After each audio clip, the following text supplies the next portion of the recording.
They assume two things. One is that I'm always on time, and I'm not. I have 4 small children, and I would like to blame them for my occasional tardiness, but sometimes it's just not their fault. I was once late to my own speech on time management. We all had to just take a moment together and savor that irony. The second thing they assume is that I have lots of tips and tricks for saving bits of time here and there. And sometimes I'll hear from magazines that are doing a story along these lines, generally on how to help their readers find an extra hour in the day. And the idea is that we'll shave bits of time off everyday activities, add it up, and we'll have time for the good stuff. And I question the entire premise of this piece, but I'm always interested in hearing what they've come up with before they call me. So some of my favorites: doing errands in a way where you only have to make right-hand turns, being extremely judicious in microwave usage, so it says 3 to 3.5 minutes on the package. We are totally getting in on the bottom side of that. And my personal favorite, which makes sense on some level, is to DVR your favorite shows so you can fast forward through the commercials. And that way you save about 8 minutes every half hour. So in the course of 2 hours of watching TV, you find 32 minutes to exercise. Which is true. You know another way to find 32 minutes to exercise? Don't watch 2 hours of TV a day, right? Anyway, the idea is we'll save bits of time here and there, add it up, we will finally get to everything we want to do. But after studying how successful people spend their time and looking at their schedules hour by hour, I think this idea has it completely backward. We don't build the lives we want by saving time. We build the lives we want, and then time saves itself. Here's what I mean. I recently did a time diary project looking at 1,001 days in the lives of extremely busy women. They had demanding jobs, sometimes their own businesses, kids to care for, maybe parents to care for, community commitments. Busy, busy people. I had them keep track of their time for a week so I could add up how much they worked and slept, and I interviewed them about their strategies for my book. One of the women whose time log I studied, she goes out for a Wednesday night for something. She comes home to find that her water heater has broken, and there is now water all over her basement. If you've ever had anything like this happen to you, you know it is a hugely damaging, frightening, sopping mess. So she's dealing with the immediate aftermath that night. Next day, she's got plumbers coming in. Day after that, professional cleaning crew dealing with the ruined carpet. All this is being recorded on her time log. Winds up taking 7 hours of her week. 7 hours. That's like finding an extra hour in the day. But I'm sure if you had asked her at the start of the week, could you find 7 hours to train for a triathlon? Could you find 7 hours to mentor 7 worthy people? I'm sure she would have said what most of us would have said, which is no.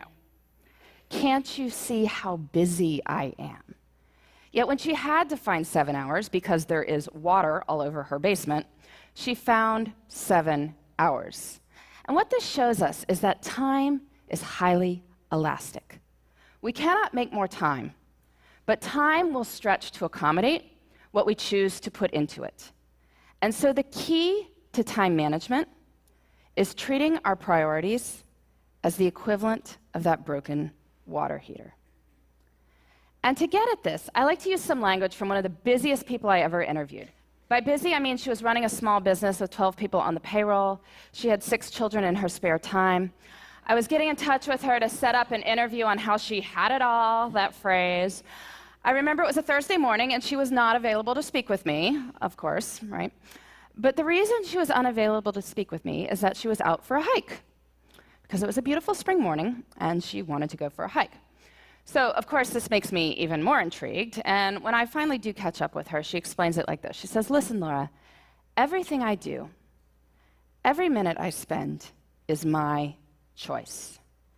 And rather than say, I don't have time to do X, Y, or Z, she'd say, I don't do X, Y, or Z because it's not a priority. I don't have time often means it's not a priority." If you think about it, that's really more accurate language. I mean, I could tell you I don't have time to dust my blinds, but that's not true. If you offered to pay me $100,000 to go dust my blinds, I would get to it pretty quickly. Since that is not going to happen, I can acknowledge this is not a matter of lacking time. It's that I don't want to do it. Using this language reminds us that time is a choice. And granted, there may be horrible consequences for making different choices. I will give you that. But we are smart people, and certainly over the long run, we have the power to fill our lives with the things that deserve to be there. So how do we do that? How do we treat our priorities as the equivalent of that broken water heater? Well, first we need to figure out what they are.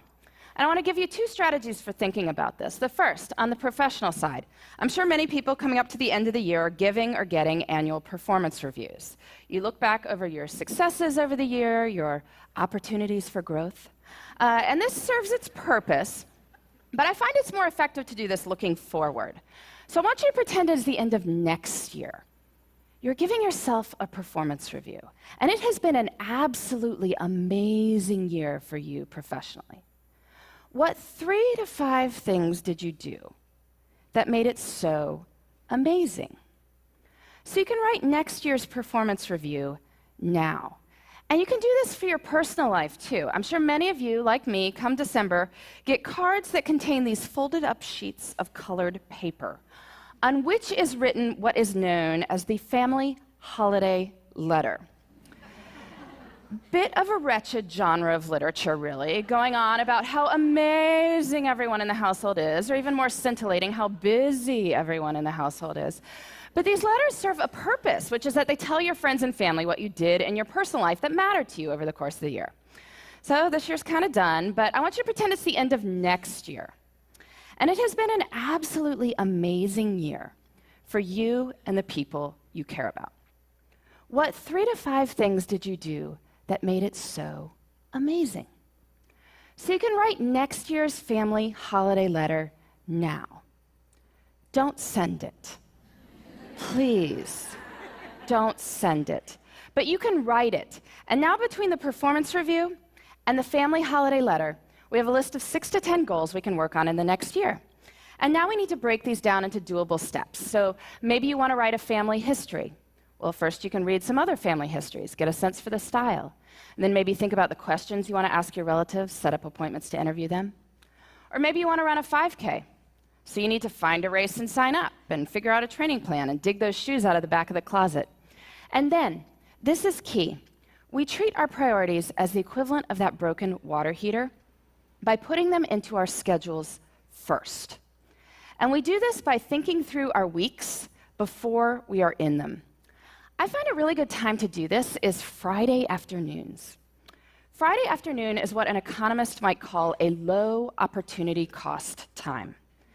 Most of us are not sitting there on Friday afternoon saying, I am excited to make progress toward my personal and professional priorities right now. But we are willing to think about what those should be. So take a little bit of time Friday afternoon, make yourself a 3-category priority list: career, relationships, self. Making a 3-category list reminds us that there should be something in all 3 categories. Career we think about, relationships, self, not so much.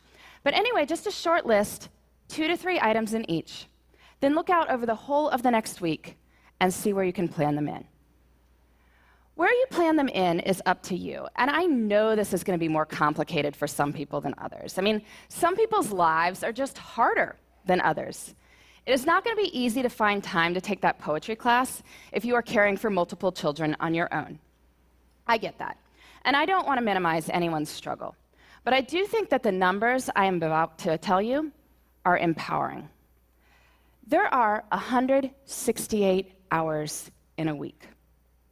24 times 7 is 168 hours. That is a lot of time. If you are working a full-time job, so 40 hours a week, sleeping 8 hours a night, so 56 hours a week, that leaves 72 hours for other things. That is a lot of time.